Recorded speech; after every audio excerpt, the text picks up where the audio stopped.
namwe mwese muri hano mu byubahiro byanyu nagira ngo mufashe duha amashyi Imana.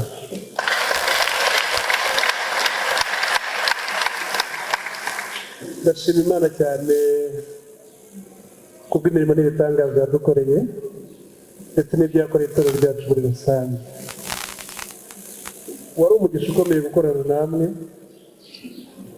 kuko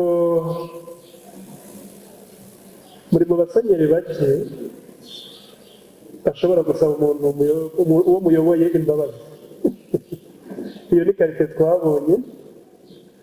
Karite ya kabiri ni uburyo mugira porojegisiyo y'igihe kirekire ya harehare, rimwe na rimwe ntituyibone ariko tukazayibona twabigezemo. Natunguwe ngeze hano mbonye ukuntu Mukoni imeze. Abanyamukoni mwiha amashyi.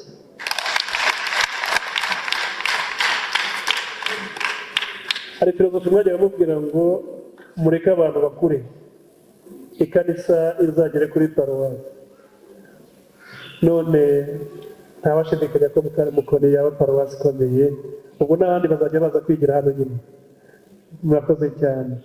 Ubwo rero muri make turabashimira uburyo mwatuyoboye, ariko n'ubundi ikizaba kibayeho ni ukwigira hirya gato, ariko ubundi tuzaba tukiri kumwe kuko uburezi mwaduhaye, uburere mwaduhaye n'ubundi bizajya dukuza kuza kubareba no kubagisha inama.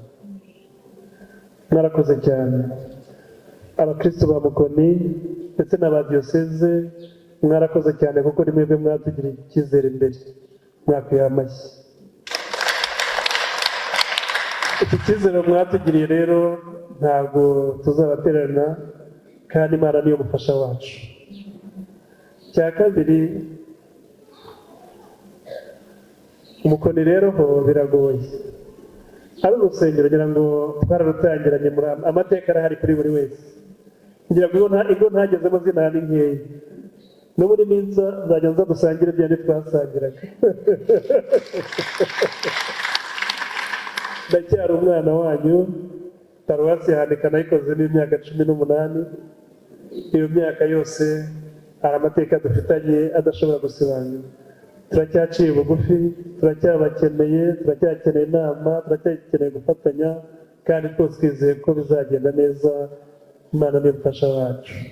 Reka rero umwepiskopi atwemera tugezeho ijambo yatugeneye umunsi. Mwakoze.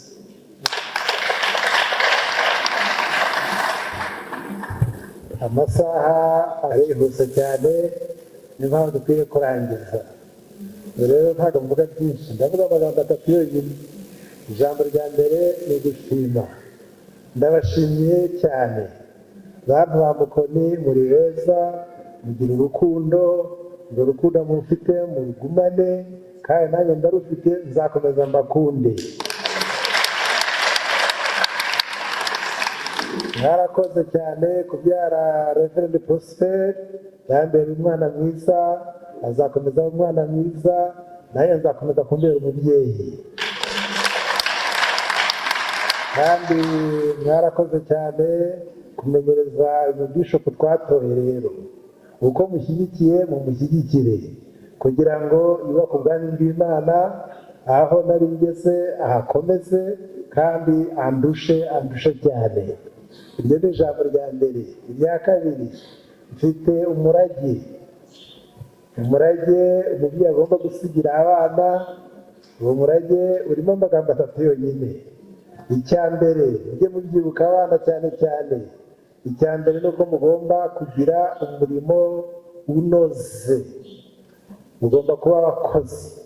Umuprotesitanti wese, ibyo byigisha muri kaminuza, umuprotesitanti wese yitwa umuprotesitanti agomba gukora umurimo umeze uteye, ntuzabyibagirwe. Icya kabiri, mugomba gukizwa neza. Kuko hano hari abantu bakizwa gusa, iyo neza mujye mwibigiraho. Haleluya. Icya gatatu, mugomba gukira neza. Mugomba gukira kuko hari abantu bakize ariko bakize nabi. Mukire neza rero, ndabisubiramo, umurimo unoze, gukizwa neza kandi gukira neza. Ijambo rya gatatu, muhaguruke dusenge.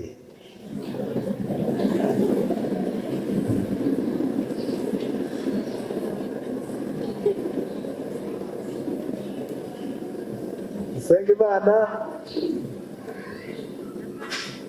Ibisigaye bene data, mukomerere mu mwami no mu mbaraga z'ubusozi bwe bwinshi, mwambare intwaro zose z'Imana kugira ngo mubashe guhagarara mudatsinzwe n'uburiganya bwa Satani.